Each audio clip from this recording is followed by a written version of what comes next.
And we're live. Hi, everyone. Welcome to the Literacy View. So, some of you have noticed that we have been posting all over the place about ConCon. Con. Controversial conversations, ConCon Live. So, thank you for joining us. We're super excited to do this. So let's talk a little bit about what got this started. Let's just give our viewers like one more minute to like come on, and I'm also sharing the link in multiple places. Also, I want to ask our listeners, please, the only way more people could learn about us is if you share our links, right? These algorithms are crazy online. Faith and I don't have $1 million to spend on these crazy fake news algorithms. So if you could please share, wake up your friends, text them, tag them, please. We need you all to hop on. So we're waiting for a couple of seconds to hop on, and Faith, now I'm sharing the links and you could get a little wild. Faith, I want you to be a little wild tonight. Just 2 seconds ago, I didn't see Faith's face. She was here, then she disappeared.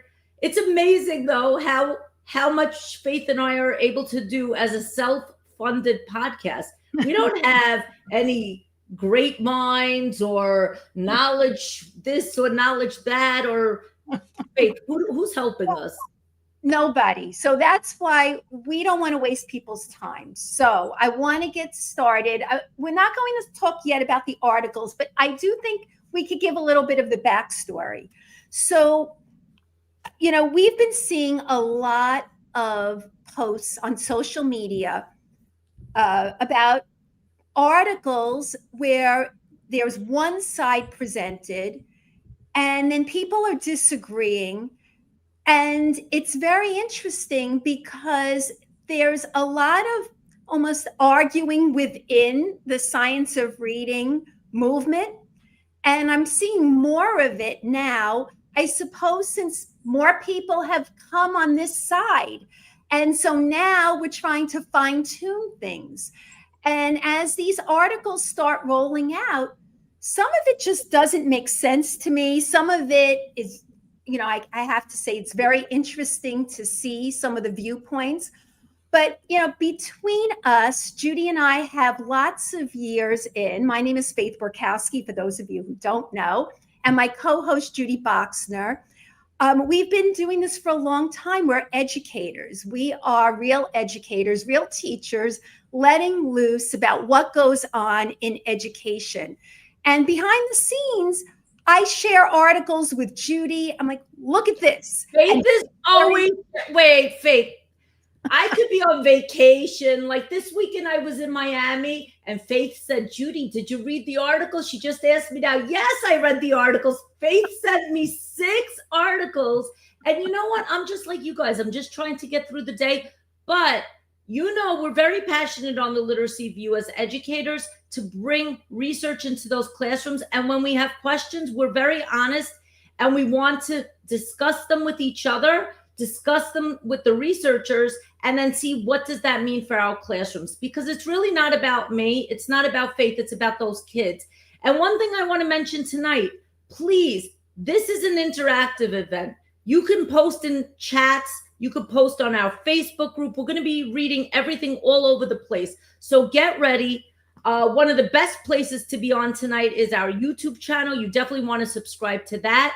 You also want to follow our website, theliteracyview.com, Faith and Judy at theliteracyview.com. Subscribe, because that's where we send our newsletters, all the secrets, all the bonuses, all the prizes, all the latest updates. So remember, the chat is open tonight. No comment is too spicy for the Literacy View girls, right? Faith, aren't we the Spice Girls of literacy?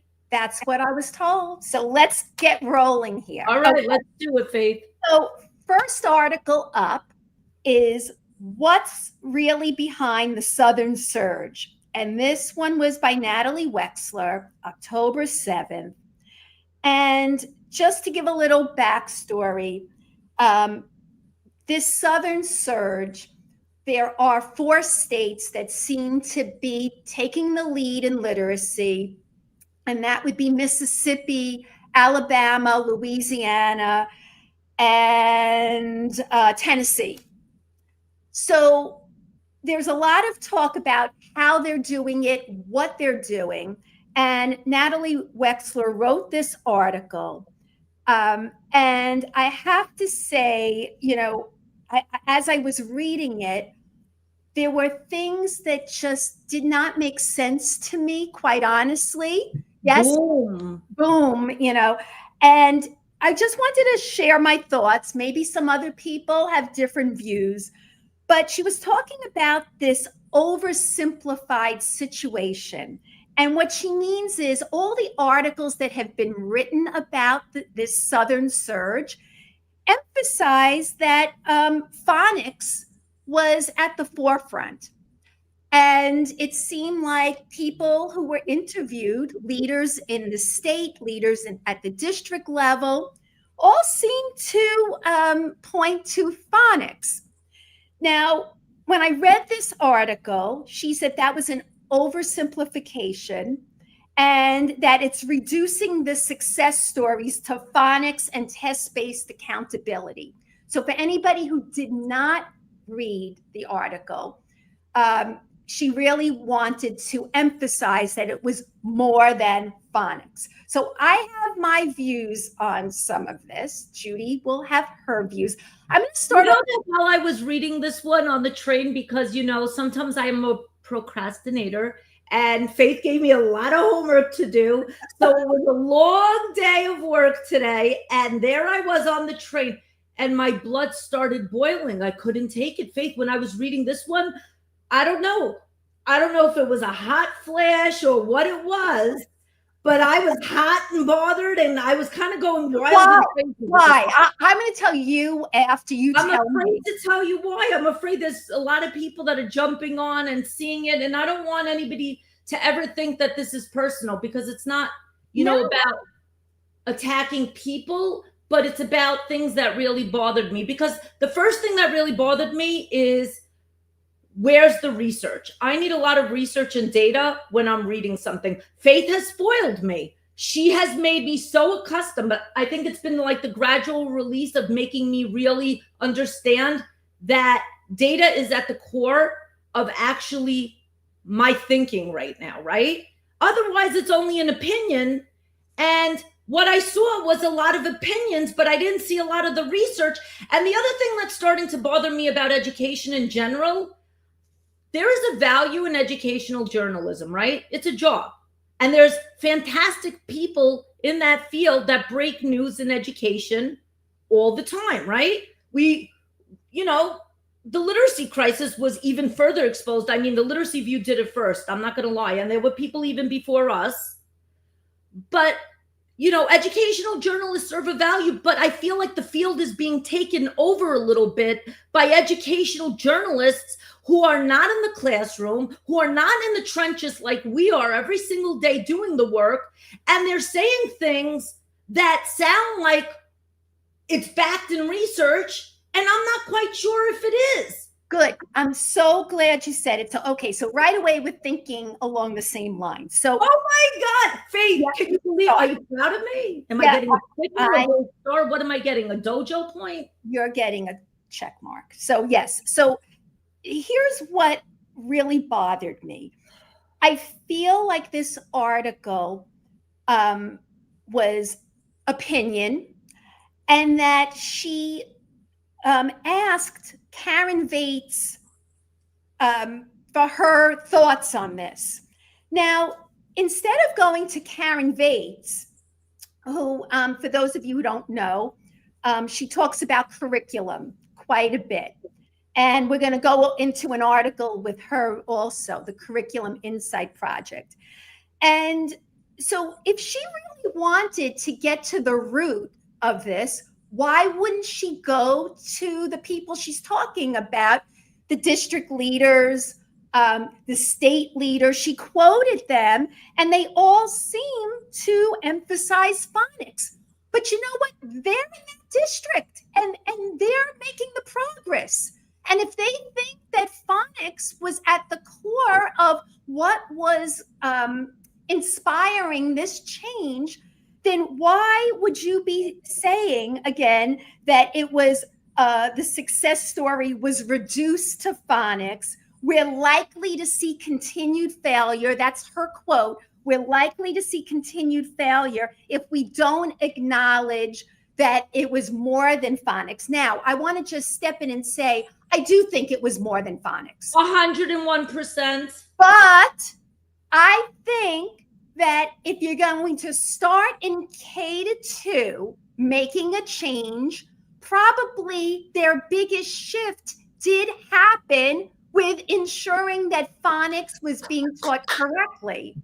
So wait, Faith, I'm going to hold you accountable. Here you are on the air and you probably don't have it at your fingertips, but I want us all to get into this habit. Is that an opinion or is there research to support what you just said? Oh my God. So again, I'm going by what I have heard the people interviewed say. I'm not in the district, but in reading lots of articles about this Southern surge, as it was coined by Karen Vates, it seems as though the people who were interviewed all seem to say at some point that there was an emphasis in phonics. And so I kind of feel, why would you downplay that if the people right in the district really feel that that was a big part of what made them successful? And I hope that people from the districts are watching the Literacy View, or if you know people in those districts, share this episode with them. We're going to download it. But I think Faith is 100% right. Where were their voices? Were their voices, did somebody reach out to them? I think that people have agendas. I have to be blunt. I have to be honest. And it's my obligation to our viewers who are counting on us to find answers. I think people may have agendas. And I don't work for Heggerty. I don't work right now, not yet, for any of them, not for foundations, for none of them. I don't have an agenda. I go to work every day and I work with whatever program is thrown my way. It could be anything. And but I think that people have agendas sometimes. And I think that people have biases sometimes. And I think people want people to believe what they believe sometimes without giving the full story. It's like in the classrooms, there was the story of the 3 little pigs, and then there was the wolf story. I feel like this is somebody else's story, but where's the full story? So Faith, how do we get the full story? So, again, I'm going to point to the article. Natalie Wexler said to include more nuance. Yet, when I read her articles, it's very one-sided, and and it's fear-based. If we don't get it right, this will happen. And she even separated out the difference between the southern states Mississippi, I think, really did not do as much knowledge building, at least according to the article.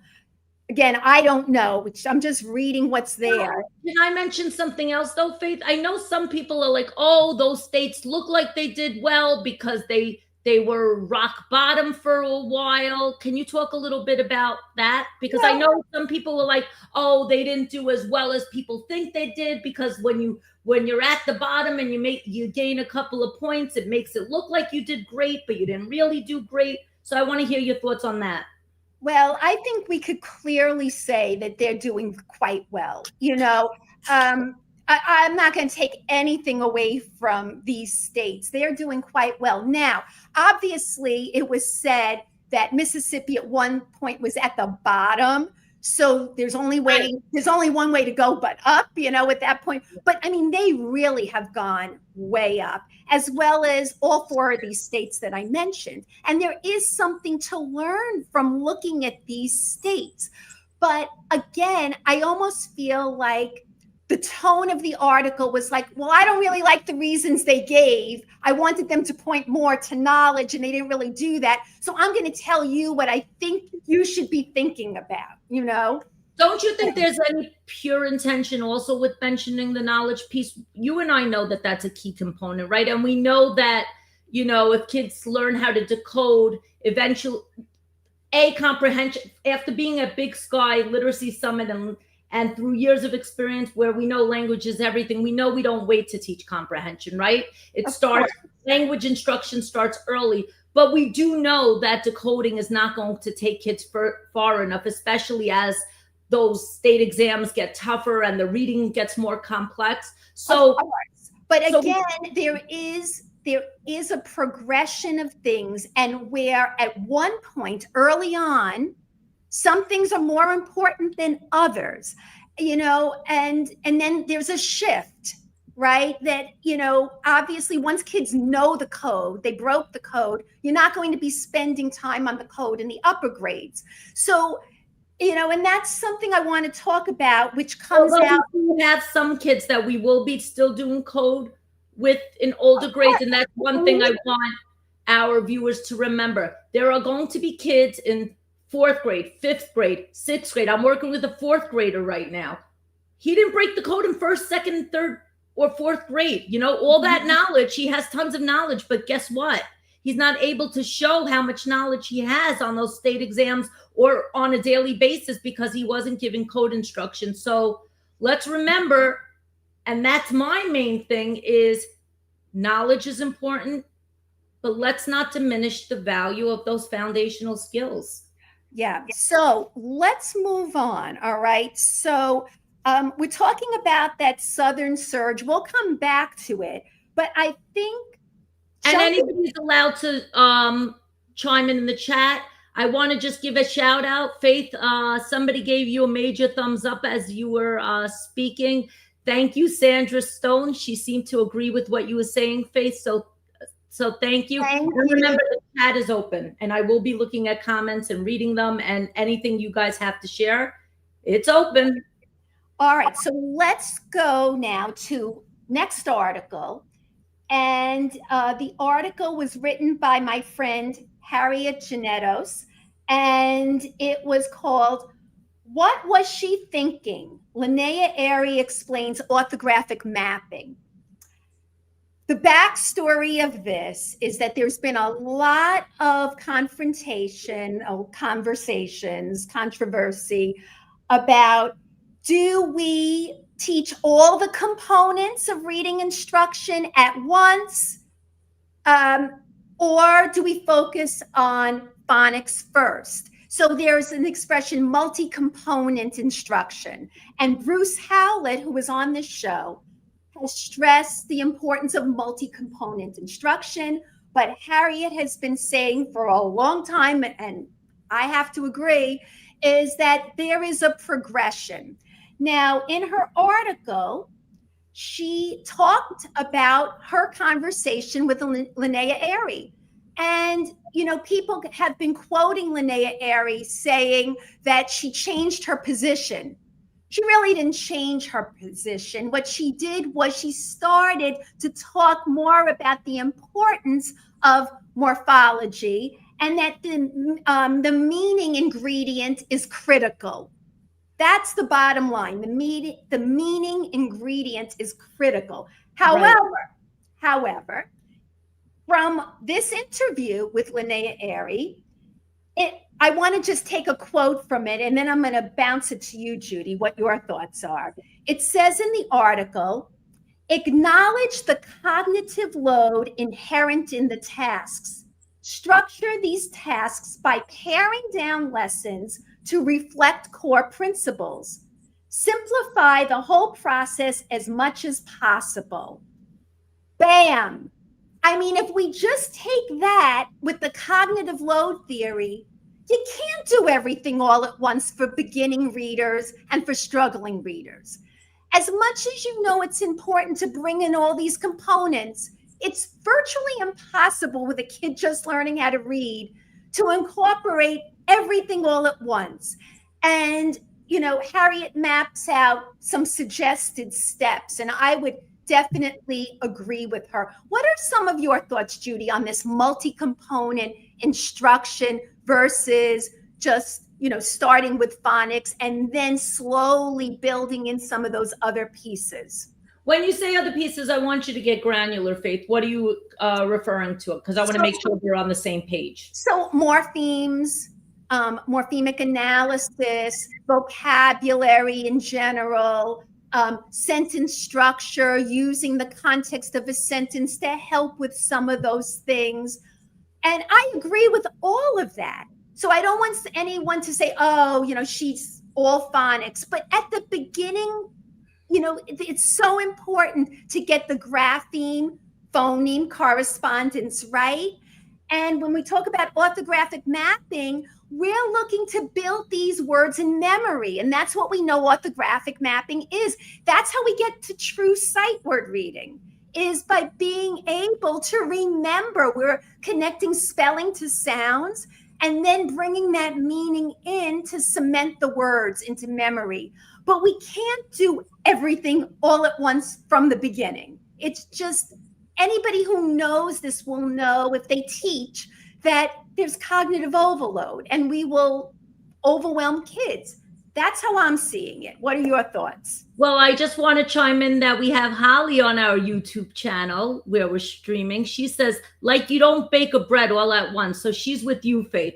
So I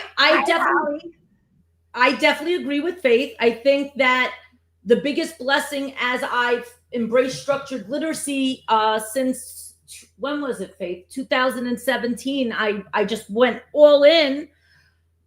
I definitely think a scope and sequence has been a game changer for me. I was not aware of really scope and sequences before. It was like a balanced literacy approach where we were doing a little bit of this and a little bit of that and not following the scope and sequence. So I appreciate a scope and sequence, especially for my earlier learners. Like, I think when we used to do the cueing system, that was a real hot mess with the 3 things all at once. Does it make sense? Does it sound right? Does it look right?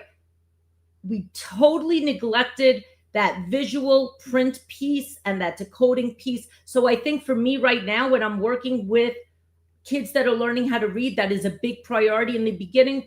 But I can't say that I think that morphology piece and that more complex piece, that has to wait. You're not going to jump into introducing suffixes and complex morphology right in the beginning. But I also don't think that people should wait, Faith. Like, no.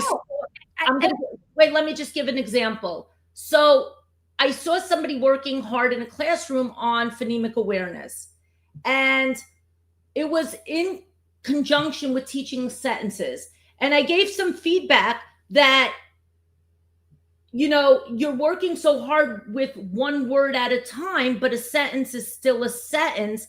And I showed some scooping for the sentence to talk about phrasing and fluency, and also being able for kids to remember, because at the core, words still do connect for meaning. So I did make that connection, because the kids were so lost when the teacher was just doing one sound at a time. And the kids were like, they didn't even realize that they were working on a sentence. So I hear what you're saying.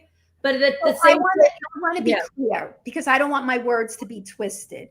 Are you accusing me of twisting? No, I'm not accusing you. What I'm saying is, if you are sounding out the word cat, and that's a very basic word, there's no reason not to bring in and show a picture later of what a cat is, and to talk about, and then maybe put an S on the end, and then talk about, well, when you have more than one cat, you have cats. And so you're bringing all that in, but it all starts with the sounds in the word. And then you start bringing in these other pieces. I think that multi-component could be misinterpreted. I don't think that, it's what you're talking about with cueing, but it could be misinterpreted. And I just want to be clear that if you read Harriet's article, and she lays out a gradual progression, that's the issue, a gradual progression in those early years, and especially for struggling readers, that you can't throw a million things. So let's give some more practical examples for our viewers so they fully understand, Faith. So let's give some more examples. So one example like Faith gave is when you're teaching a kid how to read, right? A simple word like cat, right? Well, yeah, I mean, I gave cat, but it could be just about anything. It could be. You're not going to jump to do what, Faith? You're not going to jump to do what when you're teaching the word cat? So in other words, rather than start with jumping automatically, I want to make sure that they could read the word jump. And then when we're talking about changing and, putting an inflectional ending on, well, then I'm going to add in those pieces, but I want to make sure that they could make that grapheme phoneme connection. And she used an example like EST, right? Like a superlative. Well, the fastest. I'm just giving an example. So before you start jumping into all that, make sure that they could blend those sounds of est, and then you could start using it maybe with best and rest to get this spelling and the rhyme part, R-I-M-E, and that helps with orthographic mapping. And then EST is something that you put on the end of a word, meaning the what do you think, like somebody like maybe, and I don't want to put words in anybody's mouth because, we have a lot of people that we speak to that we don't fully agree with. What do you think Bruce Howlett and his multi-component philosophy would say about that? First of all, I give Bruce a lot of credit right? for wanting to make reading more than just sounding out a word. And I think his heart is in the right place. And when he talks about multi-component, we all agree with multi-component instruction. I'm talking about how we go about doing it. And I think that has been Harriet's thought as well, that, we don't want to overload teachers. We don't want to overload kids. We want to keep Wait, can you say that last part again? Because I think that needs to be said again. That last piece is so important. Not to overload teachers or kids. We don't want to overload them because then you don't get anywhere. So I think we have to be very clear what multi-component looks like. And I think it was a very good idea. And she was very clear about laying it out. And she got this right from the horse's mouth, from Linnea Airy. So I don't think that should really be controversial anymore, to be honest. I mean, we're not reading Linnea's mind anymore. She interviewed her. She wanted to make sure she was getting the right story. I think that's awesome. And going directly to the sources, that's great, right? We have access to people. You can email people. You could email Faith and I, right? Faith, did you know the chat's going a little wild? Did you see it? Did you see it? I do. I see. If we go back, so Olivia Mullins, she said, I'll relook, but I didn't. Hi, Olivia. The tone of the Southern Surge knowledge convo to be different than the exact same kind of convos in literacy where it's, we cannot ignore other things and only focus on phonics, such as comprehension, syntax, etc. Half the fourth graders we work with cannot identify California. Okay. California, the state they live in, as a state. Sometimes I feel like if you substituted knowledge with syntax or oral language, the conversation would not be controversial. But when knowledge is the focus, I don't see the rest. When knowledge is the focus, it feels... Okay, I'm getting the gist of it. It's okay. So, Olivia, that's a good point. It's, you're making a good point that it's really pointing out we shouldn't ignore other things. And that's fair. But when you start taking stories that you've heard where they pointed to the importance of something, why are we minimizing it and injecting our own thoughts into something? Again, I want to point out, Natalie Wexler is a very talented writer. She certainly follows education, but she's not a teacher. And she is not an administrator. And I do think that this was an opinion article. That's my opinion. So, I Faith, think it was more of an opinion so article. Faith, I'm going to ask you something. Is it your honest opinion when an article is an opinion, it has to somehow be clearer to an audience that's reading it? What is an author supposed to do? Like write the word, like sometimes I've seen opinion. What do they do to make it more clear to the audience that it's strictly their opinion? And does an educational journalist have a responsibility to always produce or cite research, or can they just give their opinions? And how does the average practitioner like me know how to decipher very closely what I'm looking at? I think I'm getting better at it. Well, I'm going to give you an example. What if somebody's a second-year teacher and now they're reading this, or a principal? Sometimes they'll see a certain name and they'll be like, oh my God, this person has spoken. That's it. This is what we're doing.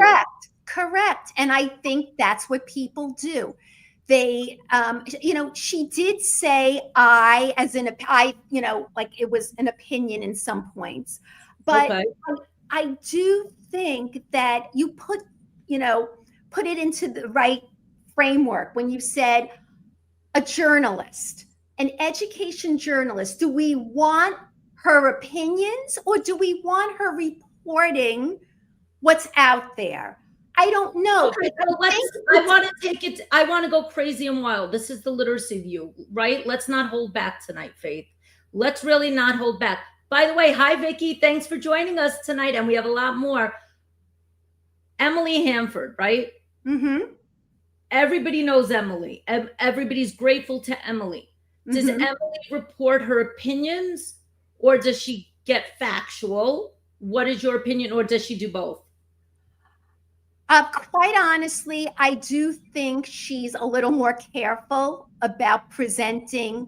That's it. Bingo. I agree. But I do think that certainly in her latest episodes, she had her thoughts about different things, and she was presenting it to kind of sway people into what she wanted them to see. Was it the political one? Well, the last few were a little bit more political. And but my point is that I do think she is way more careful in terms of trying to present this more from what's happening than opinion. But I do think that this article in particular really presented this in a way that, well, here's the reason, and nobody has spoken about it. Like, she's going to set the record straight with why this Southern surge was happening. So, that's, again, I'm presenting my opinion after reading it. I think the point is people have to be really careful about what they hear and what's happening.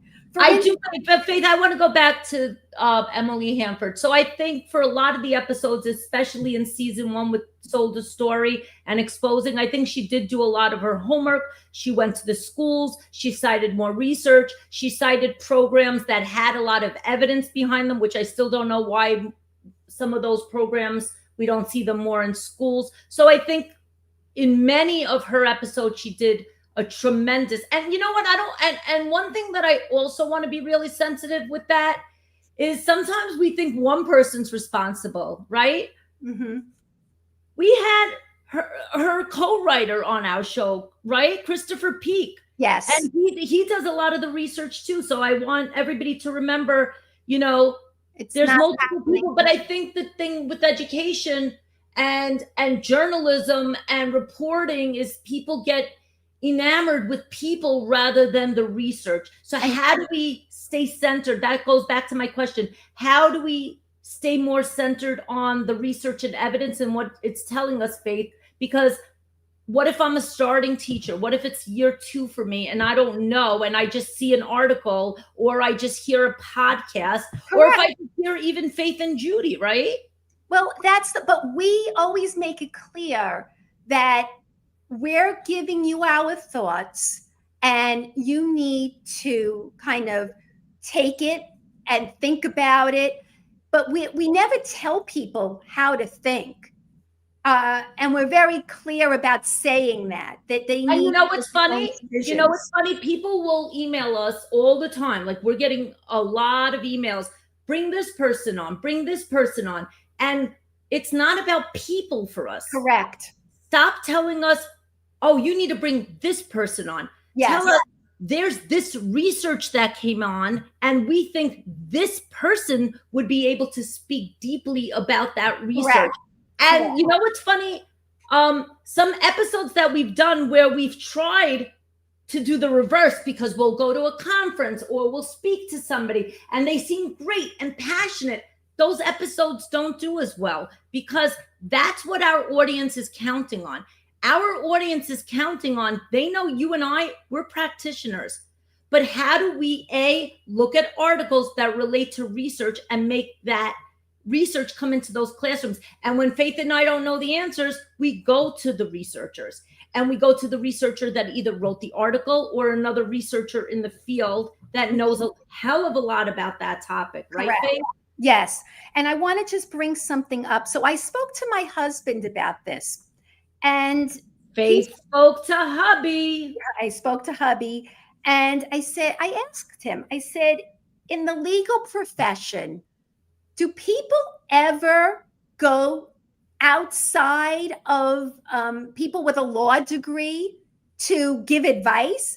And his answer to me was, it is illegal to give legal advice if you are not a lawyer. So I'm going to say that again. It is illegal to give legal advice if you are not a lawyer. So why is it okay in education? That just does not make sense to me. If you're not doing the job, if you don't have an education degree, you're not a teacher, you're not an administrator, it's okay to have opinions, but to give like advice, like to go around giving. Wait, so I'm going to slow you down. How do you determine whether somebody's giving? I know these are basic questions, but I need to ask. And how do you determine whether somebody's giving you advice or whether somebody's stating an opinion? And the chat is open, guys. The chat is open, and we have some chat in there. How do we determine that, Faith? Well, I think when they are self-proclaimed experts, like there are people out there and they are truly influencers. If you go into their record and then you'll really look up things, you won't see a teaching degree. You won't see that they've ever been in a classroom. They haven't been in charge of a school. They haven't worked at the district level. And yet we're looking to them to give advice about how things should be done. And, it blows my mind that we're not like looking at this more carefully. Wait, Faith. So one of our viewers is sending me a BS button because they know mine is out of batteries and another one is out of batteries. BS button tonight. Why aren't you getting wild? Just because you're in a new apartment, that's not an excuse. I have mine ready here. I have mine ready. So if you want me to press it, I'm going to call BS on the idea that in education, things seem to pass by, but in law, in medicine, you're not taking advice from people who don't do the job or have some true understanding. So I'm pressing it. All right. Now that doesn't mean that people with a degree don't make mistakes. Look at all the people who made mistakes in education. Let's talk a little bit about the balanced literacy, proponents and the gurus. They made plenty of mistakes and they were educators. But, you got to start looking at people who have true experience in the classroom. Some of the things that they propose or say, you just know that they don't have that kind of experience. Robert Pondicio on X recently put out a comment, and he said, it makes me wonder if somebody actually has experience in schools. And we got to give it to Robert, right? Yes. He's a journalist who's been in the trenches. He's Exactly. been in the trenches. He worked in the Bronx just like I did. Yes, at least he's done the job. You know, it doesn't mean you have to stay in that job for 30 years, but you mean like you did, Faith? 40. That's right, 40 years. But the point is that, you know, at least you have some background. So that really bothered me, that sometimes people feel they have license to hold themselves out as experts, and people believe. Okay, so do we hold the people that idolize these people accountable, like these principals, these administrators? Do we hold them accountable? Are they equally as responsible? Okay, so that leads me to the next article. And don't forget that chat, Faith. Don't forget that chat. That chat is still going wild. All right, so this leads me to the next article, which was Holly Corby's article. And it was My Kingdom for a Reliable Curriculum Review. And she interviewed Holly Lane, which I was like, okay, now we're getting somewhere. But it was also Natalie Wexler and Karen Vates again. And, you know, and I'm wondering, when we talk about a reliable curriculum review, why wouldn't you go to professors, researchers, you know, academia? I didn't understand why 2 out of 3 did not have the credentials that I think should be making these points clear to us. And it said here, you know, she mentioned in the article, and it was an interesting article, but I do think that, you know, it was said here, it's like doctors, this was what Holly Lane said, it's like expecting doctors to run their own drug trials. Right. Okay. And the idea of this article was, Holly Lane was saying there should be some type of federal entity that maybe does checks and balances on what's, you know, being passed as a curriculum review. It's, you know, it's like the Wild West out there. All of a sudden, I could say, yes, I know everything about what curriculum should look like. And what really gets me is, and we've spoken about this before, Judy, curriculum is different from program. So now if you look at Holly's article, you know, they were talking about it as if it's the whole curriculum. But what really they were talking about was that the program evidence is really not always. Can you slow down? So we have a lot of viewers who just joined the Literacy View a couple of months back. Mm-hmm. Not all of them saw the episode, which is brilliant, with our friend Maureen Ruby. Can you remind all the viewers, before we get deeper into this, the difference between curriculum versus program? Let's get basic. All right. So curriculum is your blueprint. It is what you need to teach. Curriculum is the blueprint. A program is the tool to help you to teach the curriculum. But the way these curriculum publishers want you to think is that buying a program, you have the whole curriculum right there. That's the problem. When people are reviewing this, they are reviewing a program that's supposed to be the whole curriculum. That's not what it's supposed to be. You need people like Maureen Ruby leading the charge, having people at the district level and teachers saying, well, you know what? That's a really good thing that needs to stay in. But maybe this Okay, I'm going to play devil's advocate. Not everybody has a Maureen Ruby. That's not right. not every superintendent is as Okay. involved. But- What do we okay. do? So now the problem is you have people looking at what other districts are doing. You know, they're in leadership positions and they're saying, well, if he bought this or she bought that, then I should do the same thing. And they're That's not. what I'm seeing. That is exactly what I'm seeing. People aren't putting any thought into anything. And I'll give an example. We know there's tons of evidence between Think SRSD, right? We've Mhm. had Karen Harris on, we've had Steve Harris on. We know there's tons of research and evidence. Why am I not seeing it? And we know Leslie Lord and the brilliant work that she's doing with Steve Think Graham. SRSD. Steve Graham. Graham, right, Steve Graham, sorry.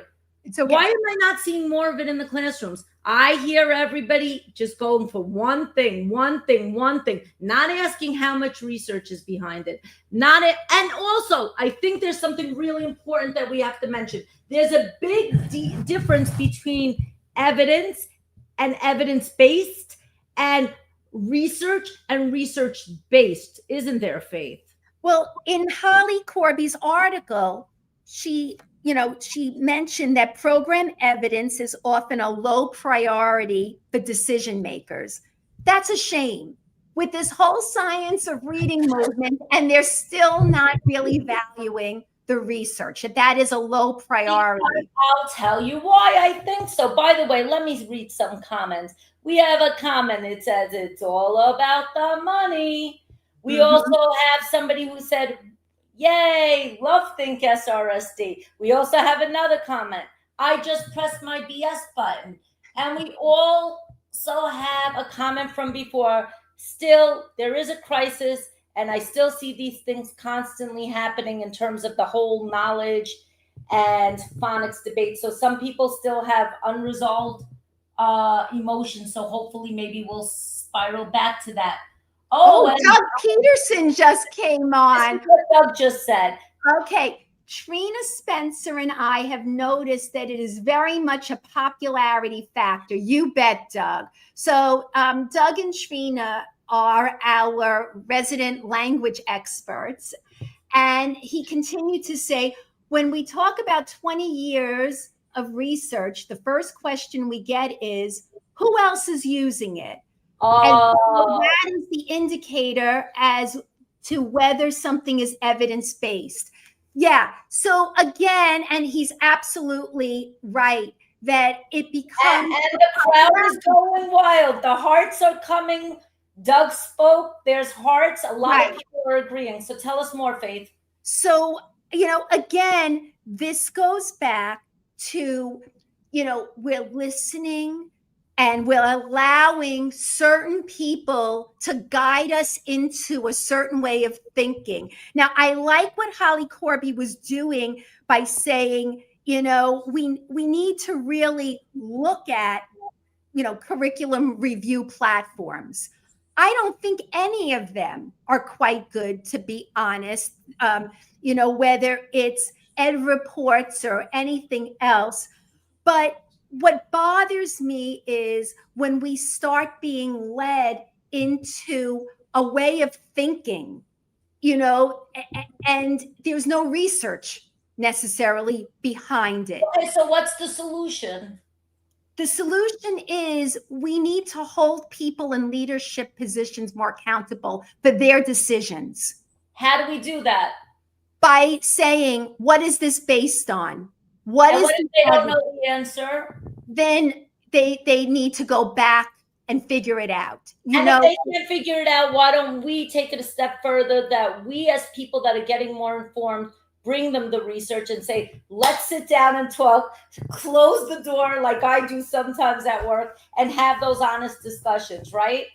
Let's be honest, not every administrator has the time to follow the research and evidence like we do, Faith, though. Okay, you know what?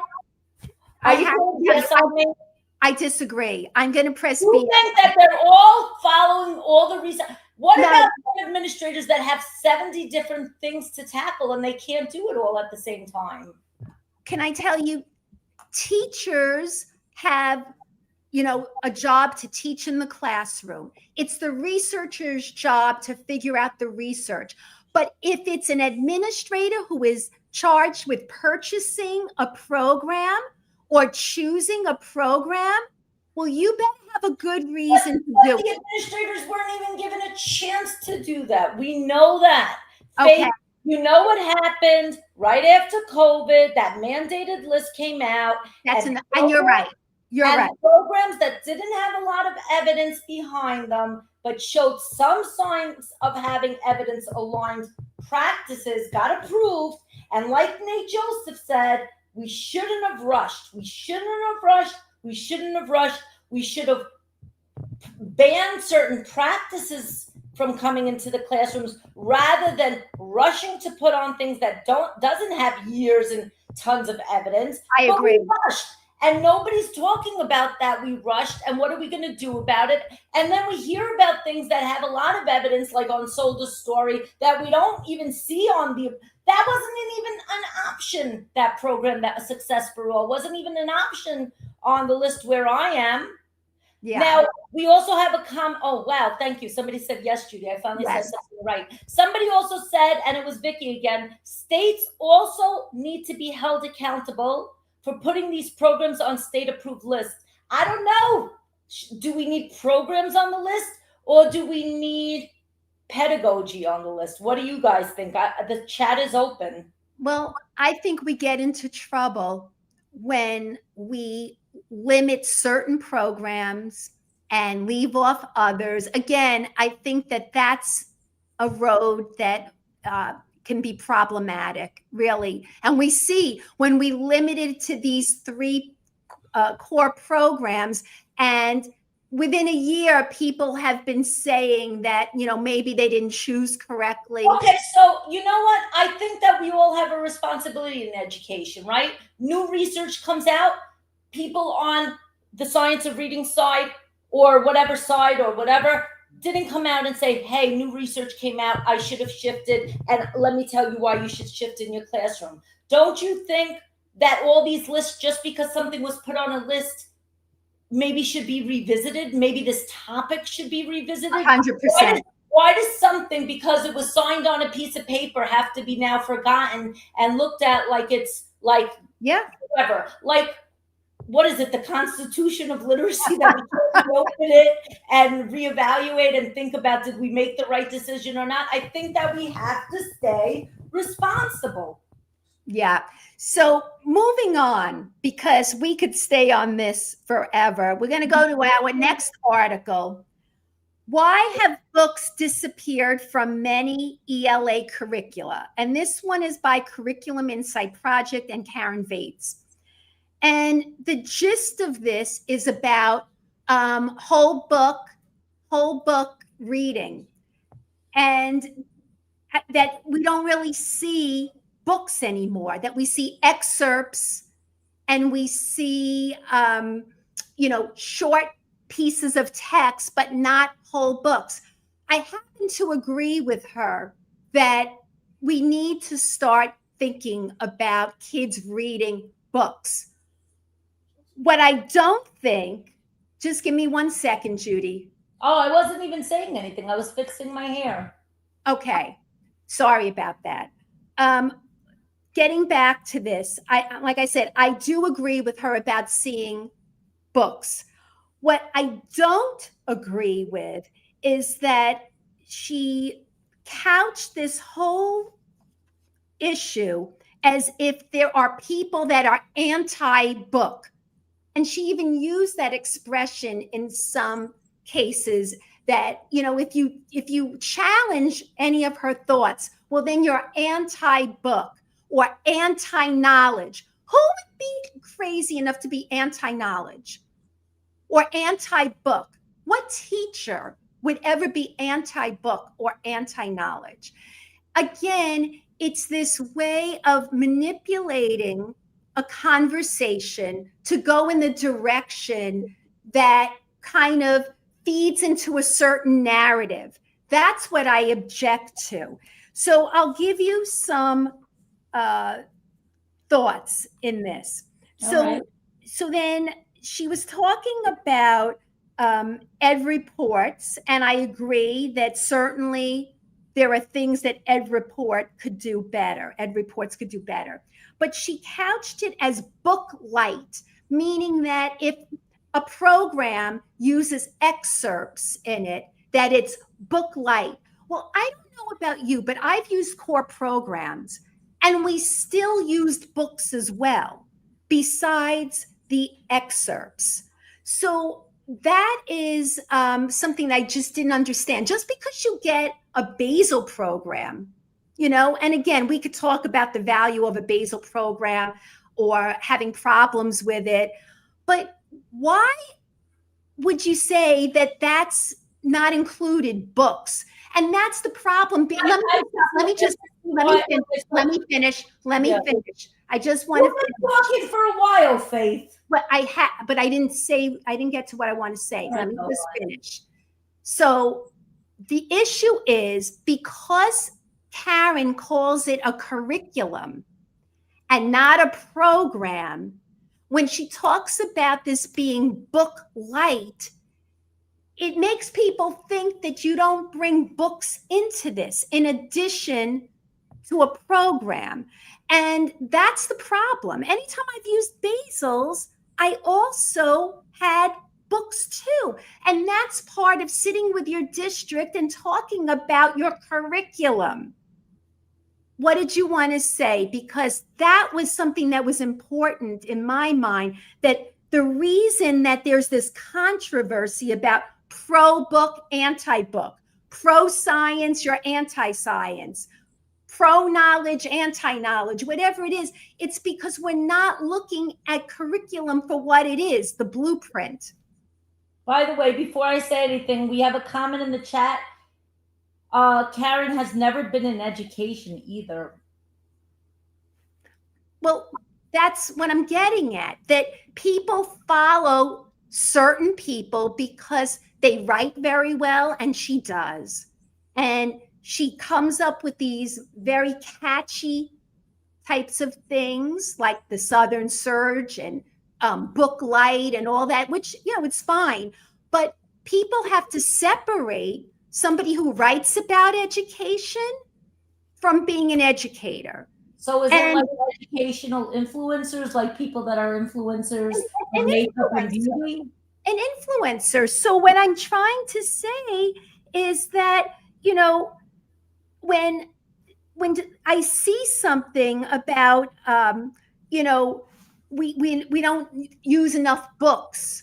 Well, Jocelyn Seymour came up with a podcast and spoke about this. And she is an administrator and a teacher and has an education background. She talked about the value of using short books because kids don't have the stamina sometimes to get through longer books. And she gave really interesting comments about why that is a nuanced issue. It's not like, okay, if you disagree with me, then you're anti-book. No, for some kids, maybe they can't handle a long book. Maybe it's better to use something shorter to get something across better. All right, my turn, Faith. Go. All right, I'm going to have a couple of seconds here. So Olivia just said, but she's accurately describing how the ELA programs are treated in many schools. If it's not in the core curriculum, it's not done. And I have to say, there is some validity to that. What I see happening in the trenches is people are literally looking at a literacy block like we need to squeeze in this and that and that and that. And some of these programs that were chosen probably weren't as highly evidence-based or quality either. And yes, many of them have short excerpts. Some of them have books. Some of them have passages. It's a problem. It is a problem because kids are not enjoying hearing full read-alouds very often anymore. And that does not mean that there's no value in excerpts. They have a role in education as well. But I am seeing a lot less read-alouds. I'm seeing less time allocated to rich read-alouds. And we know how important those are. 100%. And those were a big part of my classroom where, we were getting deeper into comprehension and, really digging into a text on a much deeper level. And that is a concern, Faith, because a lot of these programs that have been pushed into classrooms are not amazing. And yes, Faith, like you just mentioned, it's the responsibility of when we design our curriculum, which is not a program, to think about these things. But what if that doesn't happen? And what if we're just trying to, quote unquote, squeeze things in? And what if our kids aren't having those rich read aloud experiences? Or what if our older grade students aren't having those book club experiences and so forth? It could be a valid point. Okay, but then you have a program that needs to be worked with. You have something, again, that if you look at the program as, okay, this is it, that's our curriculum, well, that's what it's going to be. So if there's a flaw in the program that doesn't use whole books, and like I said, I agree with her that whole books should be used. But then, there are programs out there where they do use whole books. Some programs do not. But she was very critical, let's say, of the Reading League that evaluates certain programs like Wonders and gave it high reviews. Into Reading gave it high reviews, because she was saying, well, how could you give it a high review if it doesn't have whole books? But the people at the Reading League are educators. And so that's the difference. They're not looking at this as the end all. They're saying there's value to some of these programs. These are the good points. But if you are a teacher and you have teacher knowledge, and we're trying to build teacher knowledge, we should be able to see where the inherent flaws are and fill in where necessary.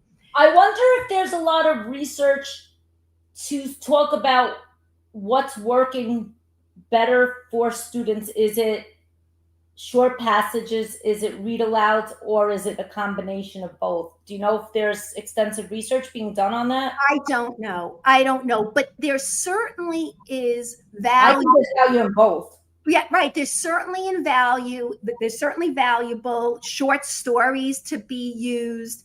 Like I said, Jocelyn mentioned the idea that for kids that can't really, they don't have the endurance to last through something. I think I'm going to say something a little bit maybe controversial. I think also sometimes people are so obsessed with state exams, and state exams don't have long books. Yeah. And state exams have short excerpts. So could that be a part of the puzzle? No, we're teaching to the test. So that's the problem. So some of these companies model their programs after the test. And so these kids are just getting kind of like test prep. It's flawed. I want to give a shout out to Ruth Rosenberg. She's been given some great comments. She has some really wise words tonight. She says, never, please, never give up those read alouds. And I agree with her. I agree too. Are you kidding? I read to my kids, first of all, my own children and my students every day. So, but again, if you are doing the job and you know the job and you were taught correctly, you're going to know that's important. And okay, Faith, I want to take it back. What do we do if we were sold another story? And we were given programs that we don't think work. So now we have to spend 30,000 hours creating a curriculum because we were given damaged goods? No, that's always our responsibility. We had Maureen.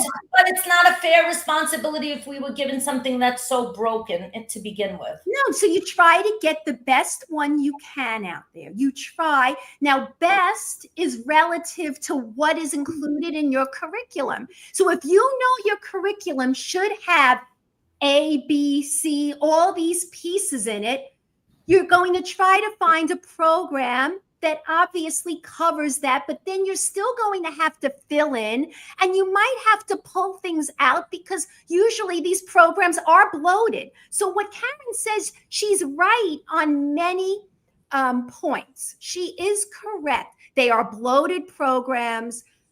They do this to make sure they're covering all their bases. But what's ignored here is the teacher and the administrator in terms of what they should know. And they cannot depend on ed reports. They shouldn't be depending on the curriculum insight. All right, I want to ask you another crazy question, Faith. How many years do we have to wait to assess is something actually serving the best interest of our students? I'm starting to see major gains in my school and in some of my sites. How long do we wait until we say, you know what? Adios. Okay, well, that's always been in education, like in politics. In, they're out. Don't even go there tonight. Well, no, but it's the truth. It's the truth. At 1 minute, 1 point, they're in, and then we do this, and then all of a sudden it's out. What I do think is we talk about data. We have to track progress. There needs to be a reason why you would toss something. Did you give it, the best effort? Were people trained to use this program successfully? In using this program, did they find holes? Should things, be looked at? Anytime I've worked with a school, we always worked with the program, made sure teachers could use the program, as well as they could. But then there are always weaknesses. I don't care how good a program is.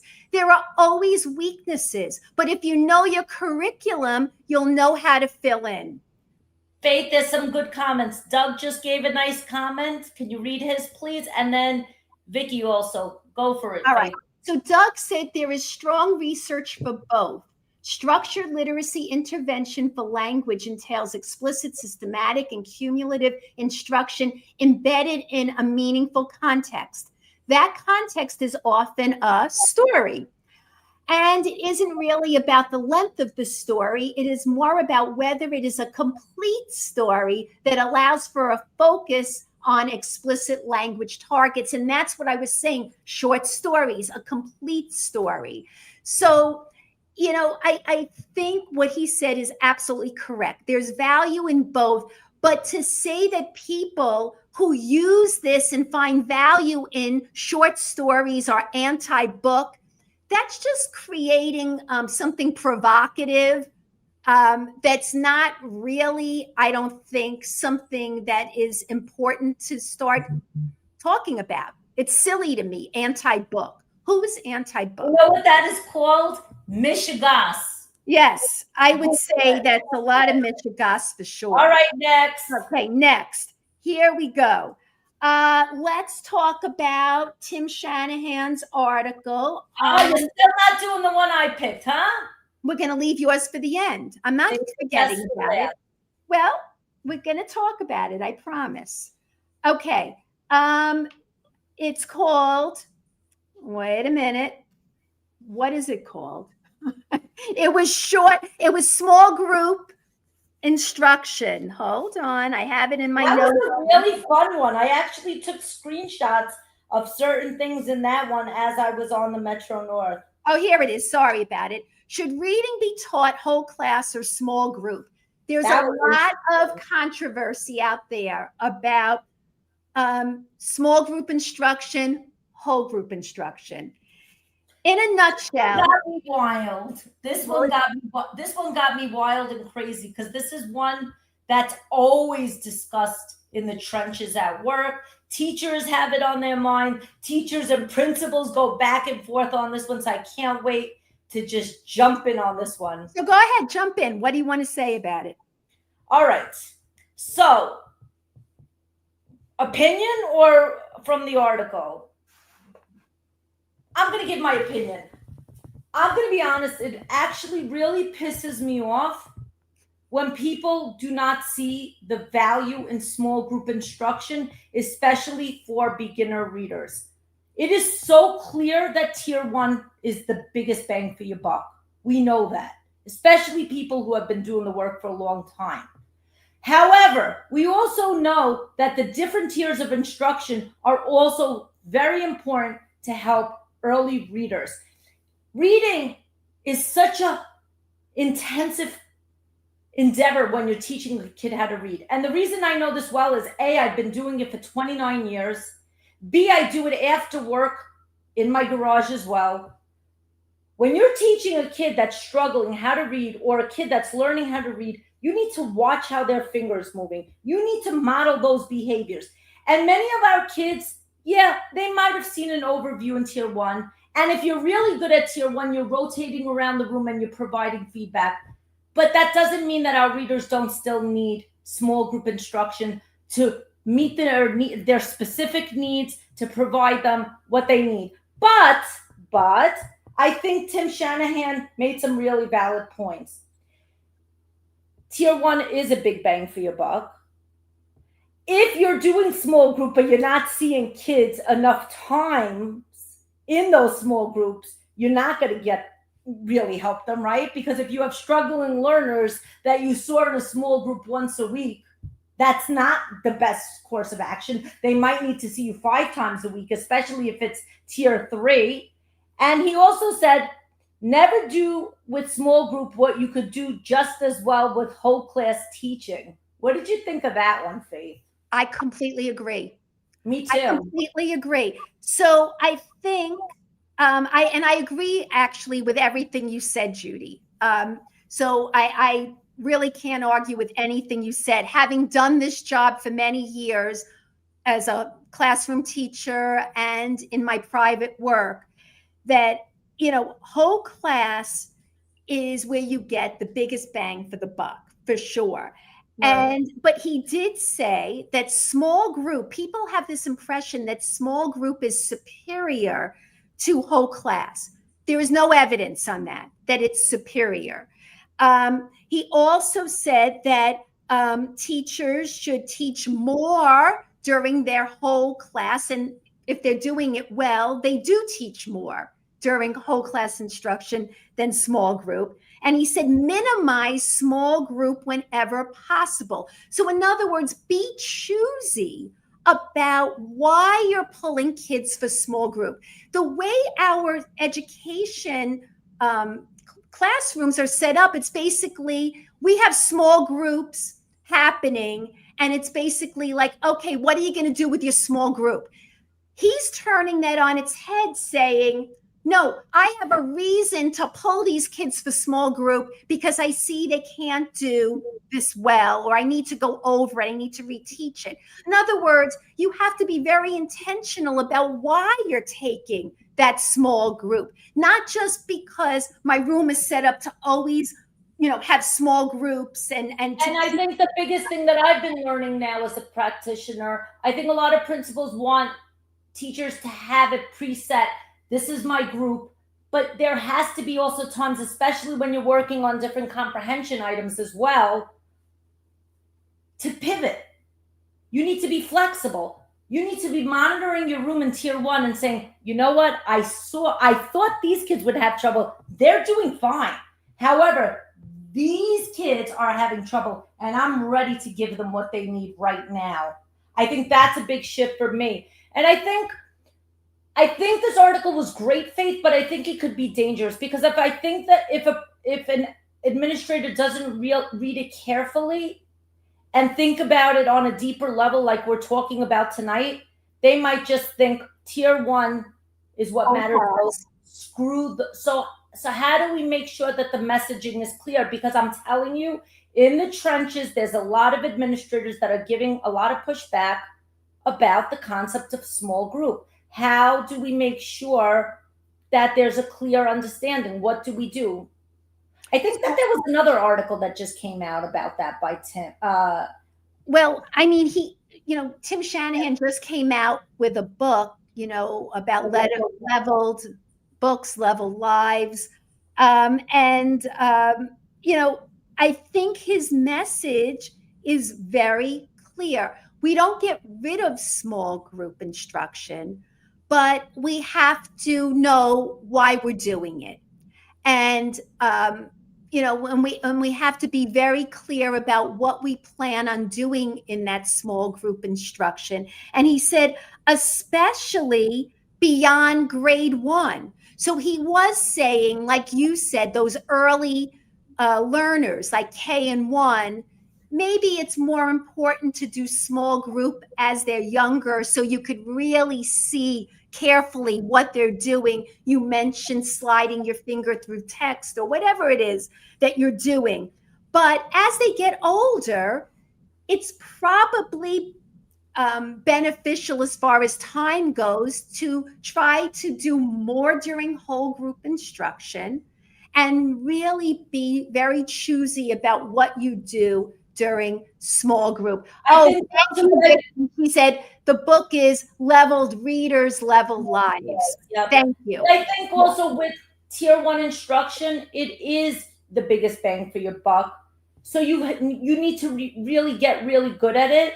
Know that it's hitting the whole classroom, but what does that mean for you as a practitioner in that classroom? Are you rotating around the room? If you have 2 teachers and you're in an ICT class, is one teacher sitting down while the other is doing all the heavy lifting, or are you both providing those kids feedback? Now, also during tier 1 instruction, are you listening to kids read? Do you hear what they sound like? Are you monitoring? Are you walking around and actually taking notes about what the next steps are? So tier 1 instruction is where you can really, really hit the masses and move the work forward. But I think that it's dangerous to think that we don't need to do small group instruction. I'm a big believer in it. I think that even in the upper grades, there's always going to be needs that students have that we need to get deeper into. And you know what? There's nothing like one-on-one instruction. And maybe that's controversial, but that's what I do after work. I do one-on-one instruction with kids for whom classroom instruction failed. And guess what? Very quickly, because I work with these kids, they're in and out. They're in and out. They learn how to read really quickly. And that's the other thing that I'm learning by seeing great resources that Faith's introduced me to. She shares a lot of her stuff. She's given me a lot of her tutoring resources.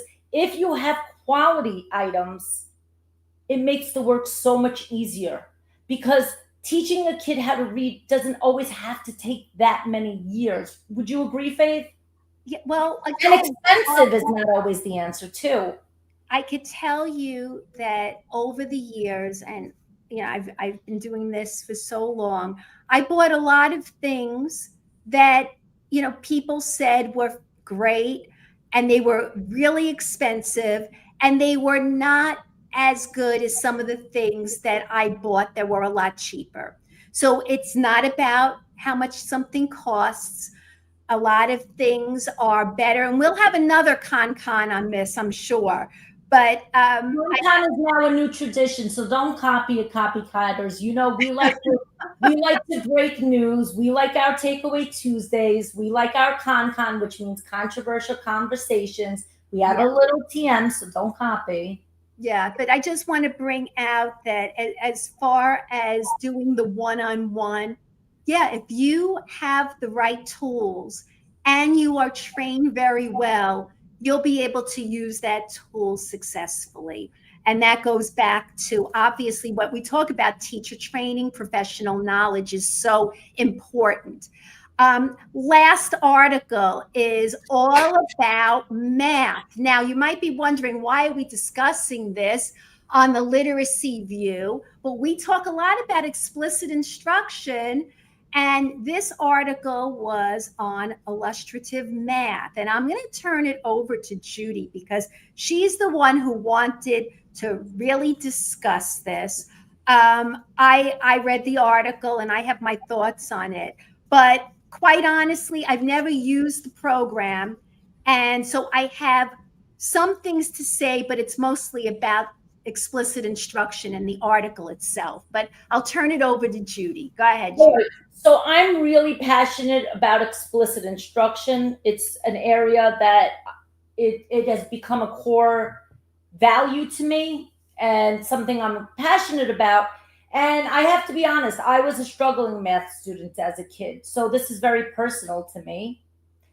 And what I'm seeing is a lot of schools have been training teachers in explicit instruction, And in simple terms, the I do, the we do, the you do, and it's a flexible model that can go back to the we do, another we do, back to the you do, another model, the I do, but it's direct instruction. And recently, I am a big fan of Carl Hendrick. I listened to a podcast that he was on. I think it was called Chalk Talk, and it was about discovery-based learning with a couple of other people, and it was absolutely brilliant. Everything that Carl's involved in is absolutely brilliant. And they spoke about discovery learning, and they also spoke about the brain and how the brain learns. And what I've been learning about the brain is that the brain learns the same way, whether it's for math or for literacy, for science or social studies. And there is a science of learning, and research has found that explicit instruction is a model that really works for our students. So we know it works. We've been putting so much time and energy in literacy instruction, training our teachers on what explicit instruction is with the I do, we do, and you do. Many schools are getting deeper into teaching process charts and all of that, right? This is how I do step 1, step 2, step 3, right? Why do we do that process? So kids have a resource and know how to practice that in their we do and then in independent practice. But now, and I don't want to attack illustrative math because it's not only about illustrative math, it's about the pedagogy of shifting to a discovery-based model. And I'm seeing that a discovery-based model is in a lot of schools right now. I commute with a kid on the train who's my son's age and my son's friend, and he is actually working with a discovery-based model. And boy, is he saying the kids struggle with that discovery-based. But anyway, it's coming. And it's coming after a lot of teachers have been busting their butts in math and in literacy, really embracing Anita Archer's principles and all of the science of learning principles of what it means to do explicit instruction. So my question is, how the hell do these decisions get made that all of a sudden things change for no reason? Where's the evidence? Who's making the decision? Where are the policymakers and who's at that table? And it's going to suck when we train so many people to do something. How do we explain, no, stop, put your process chart aside. You'll show your process chart at the end during another part of the lesson. You're going to start with the you do. Let's have some fun and discover. And you know what? I want to give a big shout out to the math coach that I'm working with in my building, Rachel Velez, who is as passionate about math as I am about literacy. She said, yes, there is a place for discovery-based learning after kids had exposure to the concepts and had that explicit model. Well, this article, I think they said something like they want to start in pre-K because they didn't really have the foundation to be successful. That was one reason. And then another reason that these kids weren't successful was that they weren't trained very well in how to use the program. I don't know. The whole article seemed like they were trying to place blame somewhere why this discovery learning wasn't working. And I think you hit the nail on the head, Judy. There's a place for it, but you have to make sure that kids have the foundation to be able to be successful. So about how much time is going to be wasted with that discovery. Maybe a couple of the kids in the class, maybe in some gifted classes or wherever, a couple of kids will get it, but think about how many kids will not get it. And I know my own kids, I got feedback when they were in certain programs. We tried to experiment in this STEM and this and that. And I spoke to school psychologists and neuropsychs and other experts that said kids, especially for math, but I know in literacy too, need an explicit model. They need to have a scope and sequence and have that experience of the practice and the I do, we do, you do. And somebody wrote in the chat that even Anita Archer said, this discovery math is nonsense. Yeah. So if we know it's nonsense, and we know that there's not enough research to support the other side, and we welcome research, right? Show it to us. Come on our show. It doesn't matter if it's about math, because math and literacy are related. And we know that other people are going to try to cover this topic now that we spoke about it on the literacy, because we go more and more on it. But it is, I mean, come on, problem solving, all problem solving, you Faith, have I can't hear you. problem solving. Yeah. That's reading. Problem solving is reading. You have to be able All right. to So read. what are we going to do about it now? Schools are making these decisions. Nobody has any idea why they make those decisions. What happens now, Faith? What do? We just say, okay. You know what? They're going to have to try to make it work. If they have two choices, either How get is rid that of fair it. to the teachers, Faith? How? It's not fair. It's not fair. Life is not fair. It's not fair. So either they're going to get rid of the programs that don't work, or they're going to have to try to work with what they have and try to bring in the missing pieces. But this is my biggest nightmare. Think about how many years so many of us have been fighting the fight in literacy. If we start sending a mixed message in math, what does that potentially do to literacy instruction? If you're telling people you could start with the you-do, you could start with a little discovery. Look how much discovery we did in literacy for so long. And how many years of crappy data did we have without our? That's just it. The numbers don't lie.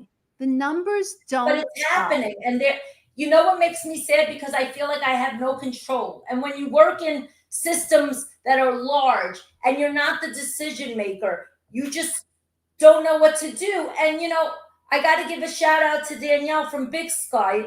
Nell, she reminded me that, and she reminded everybody in the room, that even if you're not the administrator and you're just quote unquote a teacher or a coach, you still do have control, because you could influence those people that you talk to. You could influence those people that you have conversations. And I think the one thing that could prevent me from going insane is knowing that not everything is really in the realm of my control. No, you could only do what you can do. And look, I know that as a parent, I had the same issues watching my daughter go through a math program that was terrible, and she was not picking it up. I had to go back and start doing the facts with her, math facts, and giving her some basics so that she could do the higher level math. All right. So my question to you, Faith, say these discovery-based models start coming for math. What do you think happens to literacy? I think it's the same idea. I think maybe that's a way to get people to think about it. We're talking about explicit instruction with reading, writing. Why would math be any different? If anything, there's more evidence that says that math needs to be. Okay, but say we don't know the reason. Discovery-based math programs are adopted. What impact does this have on what's happening in explicit instruction in literacy? Does it ruin it? Does it change it? Does it make our teachers say, hey, why are we doing explicit instruction? We're doing discovery-based here. I mean, you could look at it that way, but in the end, I think that, an administrator is responsible for that building. And it goes back to what I said before. You have to really have answers for people. And if you don't have answers, you need to find them. And I know what you said, well, they're busy, they're running a building, but a big part of your job as an administrator is making sure that the classroom teachers are carrying out what they need to do. How can you judge? But they don't have full control either. Okay, they don't have full control. And sometimes the superintendents don't have full control either. Okay. The superintendent's getting directives from a chancellor or somebody higher up, or okay, but they are responsible for kids succeeding. So they might not be responsible for that program, but then they have to have the answers that if I was forced into taking a certain program or I was coerced into doing this, well, then I have to figure out ways to make it right for the students in my building. And if that means I have to start pulling and inserting different pieces or pulling something out that doesn't align. Showing a nice little model at the beginning. with your metacognition and following the research and saying, you know what, that's great. Right. So that's not part of the program, but how about having good practices, good structures in place that becomes part of fidelity versus integrity. And in the beginning of launching a new program, they always pull for fidelity, which is our term again for those listeners. Fidelity is the new F-bomb. Where'd you hear it first? On Literacy View. Faith, it's been a long night. What's going to happen next? What are we wrapping up with? To sum up, why did we choose these articles? For ConCon. Wait, this is our first ConCon. Our first ConCon. So I think to sum up, I think you have to know where you're getting your information, right? You have to know who's delivering that information. You have to find out if there are agendas. Do people have a certain preference for something, and it comes out that you have to really be clear about, and like we said, not following people, right? Well, yeah, money, right? Follow the money, but also trying not to be so enamored of edu celebrities and people, and really knowing what you're looking at. And when you read an article, also think about how this transfers to the classroom, how this could be incorporated into your building. So teachers out there, even if you're not the decision makers, when you listen and you hear a big name or an article that you think, oh, well, it came from this person, you have to go a little bit deeper. You can't just go surface level. You really have to think about it. All right, so let's wrap up, Judy. You're all set? All right, there's a couple of things I want to remind our listeners. First of all, thank you for being with us for our first official ConCon. Faith, we did it! Controversial Conversations with the Literacy View. Also, please follow us on theliteracyview.com. Subscribe to our website. Also, we have some really big breaking news coming with Dissolve. Remember we mentioned Dissolve? Some really good information's coming out. Some RCT is coming out soon. It's not public yet, but we wanted evidence. We're waiting patiently. And if you're interested in learning more about Dissolve and getting a discount with Dissolve, email Faith and Judy at theliteracyview.com. There's special perks only for our listeners. And once again, Faith and Judy at theliteracyview.com. What else is really special? Subscribe. We want to thank our sponsor, WordWasp, for this month. And we are open to being sponsored by other people for a whole month. Like this was Dyslexia Awareness Month. And we thank them for supplying books for our giveaways. And we still have giveaways on Friday. So look for that. See if your name is going to be awesome. And also a very new and special thing that we're working on. So, Faith and I provide professional development to schools, retreats, workshops, in-person, virtual, you name it. Email Faith and Judy at theliteracyview.com. But this is our most exciting new adventure.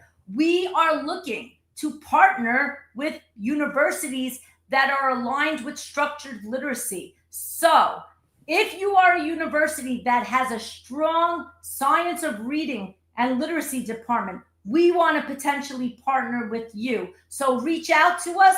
We do not want to partner with a publishing company. That's a big fat no-no to us because we want to remain unfiltered, unbiased, and unafraid. But if you are a university that has a strong science of reading or literacy department, Faith, where can they reach us? So at Faith and Judy at theliteracyview.com. Yes, that is our email. For a while, we had 7,000 emails. But no, we've gone professional now with our LLC. Faith and Judy at theliteracyview.com. Anything else that we forgot, Faith, for our viewers today? No, I think stay open, and just we appreciate you. That's it. All right. And please, the other big thing you could do, help us. Spread the word. Tell your friends. Word of mouth is the best advertisement. Tell your leaders, tell your principals, tell your friends. Share our episodes on social media. The algorithms are absolutely despicable. Facebook wants us to pay. YouTube wants us to pay.